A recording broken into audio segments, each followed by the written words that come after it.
विकास की पहली शर्त रूल ऑफ लॉ है। और रूल ऑफ लॉ के उस लक्ष्य को प्राप्त करने के लिए सरकार ने पूरी मजबूती के साथ काम किया। प्रदेश के अंदर रिकॉर्ड पुलिस भर्तियां की, महिला सशक्तिकरण पर ध्यान दिया, युवाओं के लिए नई नई योजनाएं बनाई, मॉडर्न पुलिसिंग और सुदृढ़ साइबर एवं फॉरेंसिक इंफ्रास्ट्रक्चर के विकास के लिए कार्य किया। आज उत्तर प्रदेश के अंदर सुदृढ़ कानून व्यवस्था की स्थिति के कारण उत्तर प्रदेश अब फेयर जोन से फेक जोन में बदल गया है। अब उत्तर प्रदेश में भय नहीं बल्कि आस्था के कारण लोग उत्तर प्रदेश के अंदर आ रहे हैं और यह आस्था आज उत्तर प्रदेश के अंदर देखने को मिल रही है। अब कर्फ्यू कल्चर नहीं है, अब जीरो टॉलरेंस कल्चर ने उत्तर प्रदेश को एक नई पहचान दी है। अब दंगों की जगह फेस्टिव और टेम्पल टेक्नोलॉजी इकोनॉमी ग्रो कर रही है, यानी यहां पे ग्रो कर रही है।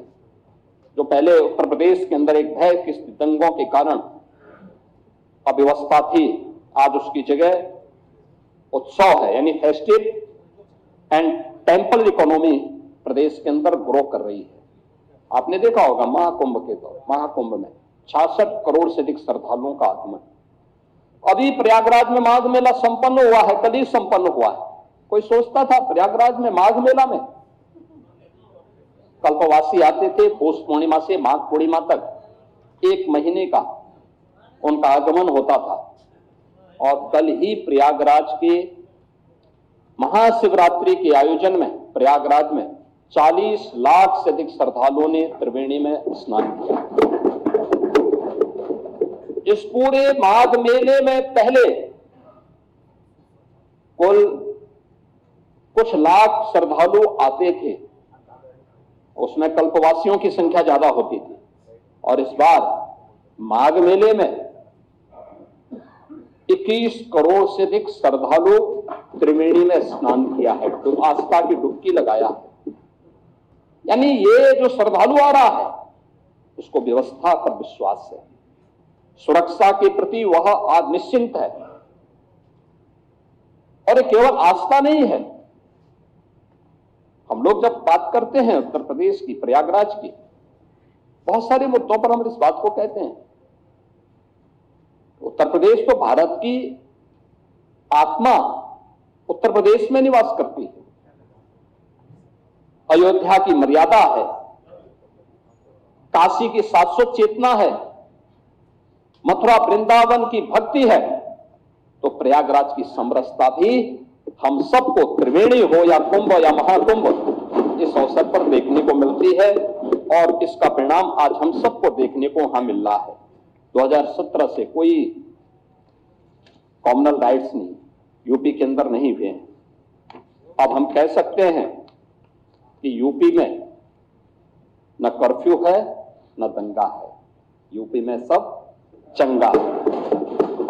महिलाओं को सुरक्षा और व्यापारियों को भय मुक्त वातावरण दिया गया है। इन 8 वर्षों में 2,19,000 पुलिस की भर्ती, इनमें 20% महिला बेटियों के लिए आरक्षण, यानी हम लोग जब आए थे तब उत्तर प्रदेश पुलिस बल में कुल 10,000 महिला कार्मिक थे। आज इनकी संख्या बढ़कर के 44,000 से अधिक हुई है। पुलिस की क्षमता में अभूतपूर्व ट्रेनिंग क्षमता में अभूतपूर्व वृद्धि हुई है। मुझे याद है 2017 में हम लोग आए थे, हमें पुलिस की भर्ती करनी थी, राज्य के पास ट्रेनिंग की क्षमता नहीं थी। हम लोगों ने मिलिट्री, पैरामिलिट्री और अन्य राज्यों के ट्रेनिंग सेंटर हायर किए थे और इस बार 60,200 पुलिस कार्मिकों की भर्ती हुई है। इन सब की ट्रेनिंग हम उत्तर प्रदेश के स्वयं के ट्रेनिंग केंद्रों में, ट्रेनिंग सेंटर्स में उनकी ट्रेनिंग आज सफलतापूर्वक प्रदेश के अंदर हो रही है। आज पुलिस की अवस्थापना सुविधाओं में अभूतपूर्व परिवर्तन हुआ है। अब खपड़ेल के बैरक की जगह हाई राइज बिल्डिंग में पुलिस कार्मिकों के लिए बैरक बनाए गए हैं। 7 पुलिस कमिश्नरेट, मॉडर्न पुलिसिंग का एक नया मॉडल प्रस्तुत कर रहे हैं, तो साइबर थाना और साइबर सेल इनकी पहचान को और तेजी के साथ आगे बढ़ा रहे हैं। फॉरेंसिक साइंस इकोसिस्टम, आधुनिक पुलिसिंग और वैज्ञानिक साक्ष्यों के लिए आज अनिवार्य है। 3 नए कानून लागू होने के बाद पूरे देश के अंदर 7 वर्ष से ऊपर की सजा के लिए फॉरेंसिक एविडेंस अनिवार्य किया गया है, और उस फॉरेंसिक एविडेंस के लिए अब सरकार ने तय किया है कि हम लोग प्रदेश के अंदर पहले केवल 2 FSL लैब थे, फॉरेंसिक जो लैब थी वो मात्र 2 थी। आज हम लोग पहले ही 12 लैब जो ये ग्रेड की है उनको प्रारंभ कर चुके हैं, 6 निर्माणाधीन है, और सभी 75 जनपदों में 2-2 फॉरेंसिक वैन भी प्रदेश के अंदर आज फॉरेंसिक एविडेंस कलेक्ट करने के लिए आज संचालित हैं। 17 नगर निगम और गौतम बुद्ध नगर में सेफ सिटी की परियोजना लागू है। यूपी स्पेशल सिक्योरिटी फोर्स की 6 वाहिनियां प्रदेश के अंदर कार्यरत हैं, और यूपी 112 जो इंटीग्रेटेड इमरजेंसी सेवा है, इनको भी हम लोगों ने प्रदेश के अंदर तेजी के साथ आगे दी है, इसके रिस्पांस टाइम को बेहतर किया है। पीएसी जो दंगाइयों की काल थी, उसको पिछली सरकारों ने अपने स्वार्थ के कारण एक प्रकार से बंदी की कगार पर पहुंचा दिया था। हमने फिर से 34 पीएसी की कंपनियों को पुनर्जीवित किया है, और 3 महिला बटालियन अब पहली बार यूपी पीएसी में गठित हुई हैं, और ये भी 3 उन वीरांगनाओं के नाम पर जिन्होंने देश की स्वाधीनता आंदोलन को एक नई गति दी थी, उनके नाम पर गठित हुई है, जिनमें वीरांगना झलकारी बाई, वीरांगना अवंती बाई और वीरांगना उदा देवी, इन तीनों के नाम पर 3 पीएससी की बटालियन यूपी के अंदर गठित हुई हैं, और 3 नए पीएससी की बटालियन के गठन के लिए प्रदेश तेजी के साथ कार्य कर रहा है। महोदय, प्रदेश अपनी विरासत पर गौरव की अनुभूति करता है। पूरा देश आदरणीय प्रधानमंत्री जी की प्रेरणा से अपनी विरासत पर गौरव की अनुभूति करता है, और हम लोगों का मानना है कि विरासत से युक्त विकास ही एक उज्जवल भविष्य की एक आधारशिला होती है। लेकिन अपने राजनीतिक स्वार्थों के लिए अगर कोई उन आक्रांताओं को महिमामंडन करता है जिन्होंने भारत की आत्मा पर प्रहार किया, जिन्होंने भारत की आस्था को रौंदने का कार्य किया है, मुझे लगता है कि आज का नया भारत, आज का नया उत्तर प्रदेश, ये नए भारत का नया उत्तर प्रदेश इसको स्वीकार करने को तैयार नहीं है, कतई तैयार नहीं है। आप देखें किस प्रकार से, यानी आक्रांताओं को महिमामंडन करना, देशद्रोही तत्वों के समर्थन में बयानबाजी करना, या राष्ट्रीय प्रतीकों के प्रति अपमानजनक टिप्पणी करना, ये किसी राष्ट्रद्रोह से कम नहीं। वंदे मातरम का 150वां वर्ष चल रहा है।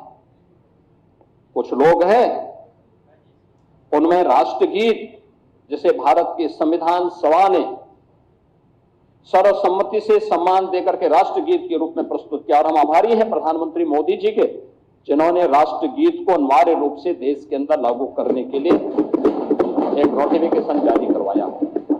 ये राष्ट्रगीत भारत के आन मान शान का प्रतीक है, और भारतवासी को अपने पुरातन वैभव पर गौरव की अनुभूति करनी चाहिए, और इन सभी प्रतीकों के साथ साथ राष्ट्र नायकों का सम्मान हम सब भारतीयों का दायित्व बनता है।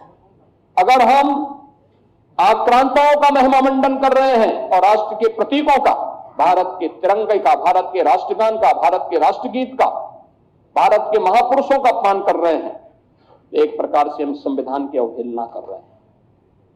मैं पूछना चाहता हूं समाजवादी पार्टी और कांग्रेस से, एक तरफ संविधान के नाम पर जनता की आंखों में धूल झोंकने का कार्य कर रहे हैं, और दूसरी तरफ वंदे मातरम जैसे राष्ट्रगीत का इनके द्वारा विरोध करवाया जा रहा है।